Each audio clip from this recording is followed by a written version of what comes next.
Sapsap mga gar! Mga gar, for today's video, pupuntahan natin ang aking ama sa kanyang bahay bakasyonan, no? At susundin na natin ang rules ng kanyang bahay bakasyonan, mga gar. Ayan, sa unang hakbang natin, kukuha tayo ng kanyang mga papeles, yung kanyang med cert, no? Kailangan kasi yan, kailangan natin sumunod sa rules and regulation ng kanyang bahay bakasyonan. Kasi ngayong araw, mga gar, araw ng kanyang pag-uwi, no? Yung discharge niya, nakabawi na ng puwersa at lakas ang aking ama, no? Back to normal na naman ang kanyang puwersa, mga gar, no? At sana tuloy-tuloy na ang kanyang paglakas. At ito nga pala yung mga nilalakad ko, mga gar, oh. Ayan yung mga papeles, oh. Siyempre, kailangan natin sumunod sa rules ng kanyang rest house, no, mga gar, para siyempre nasa legal tayo sa kanyang pag-uwi, no? Walang aberya, no, mga gar. Kailangan kasi nating sumunod, mga gar, no? At siyempre, kailangan nating respeto rin at paano ba to, yung patient, no? Pasensya, kailangan talaga yan. Kasi yung paglalakad ng mga ganyan, mga gar, medyo matagal at saka nakakapagod. Pero okay lang yan, mga gar, no? Wala sa pagod dyan, mga gar, wala sa lakad dyan. Ang importante, makauwi na ang aking ama sa aming tahanan, no? Kasi namimiss niya na raw ang kanyang mga lagat, ang kanyang mga tanim. Pero hindi siya pwedeng magpagod. Kailangan chillax lang siya sa bahay, mga gar, no? Dun siya sa kwarto ko, magpapahinga ng makabawi siya ng lakas, mga gar, kasi bawal na siyang magpagod. At pinayuan na siya ng kanyang mga kaibigang doktor at nurse. Tay, bawal kang magpagod, ha? Kailangan chill ka lang, mga gar, no? Chill lang siya. Ayan, no? Tinatanong niya ako, uwi na ba tayo? Hindi pa pwede tayo, no? At yan, sumakay na ulit ako sa aming BMW, no? At uuwi muna ako, gar. Pinababalik ako mamaya-maya na naman, mga alas 11, no, mga gar, para kunin ang kanyang clearance. Ito, nakauwi na nga ako sa aming bahay at syempre, ipe-prepare ko na ang dadaling kong tanghalian ng aking ama. At yun na nga, mga gar, no? Oras na ng pagbabalik, ang pagre-rest back ko sa rest house ng aking mahal na ama, no, mga gar. At pinagdala ko na siya ng masarap na pagkain, no? Yung tanghalian nila, mga gar, no? Hindi ko na pinakita yung niluto ng misis ko kanina, mga gar, no?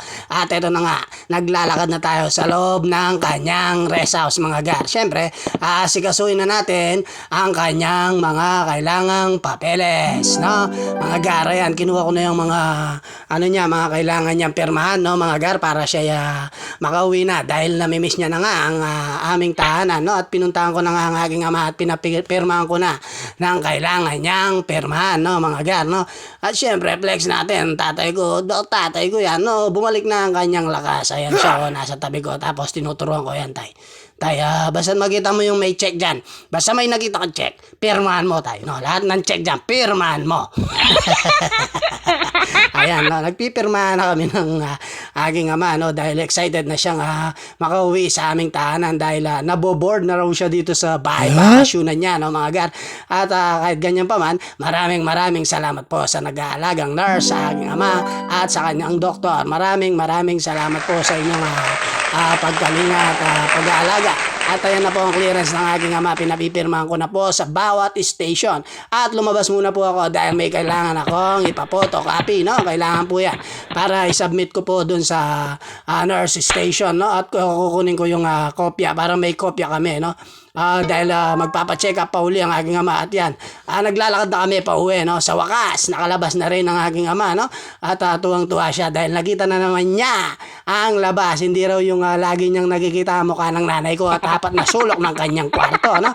Dahil tulog, kain tulog lang daw po ang tatay ko. At yan po, siya na raw po ang magdadrive dahil na-miss niyang paandarin ang kanyang broom. Where the moon, where you from the moon, no? BMW ng aking ama, no, mga gar. At yan, dumire-diretso na kami at malapit na kami sa aming tahanan, mga gar. At nandyan naghihintay ang aking mga pamangkin at syempre aking kapatid at ang aking misis. Syempre hindi rin mawawala ang aking Tito Ren. Nandyan din si Tito Ren, syempre.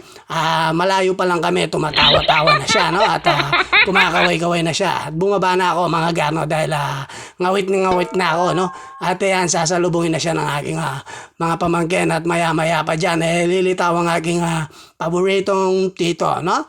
Tingnan nyo naman tatay ko, talagang malakas na siya, no? Nakabawi na siya ng lakas. Maraming salamat po, Papa G, at maraming salamat po sa Panginoon at pinagkaluban nyo uli ng panibagong lakas ang aking ama. So, hanggang dito na lang po mga gar, magpapaalam na kami ng aking Tito Ren. Mwah! Chup!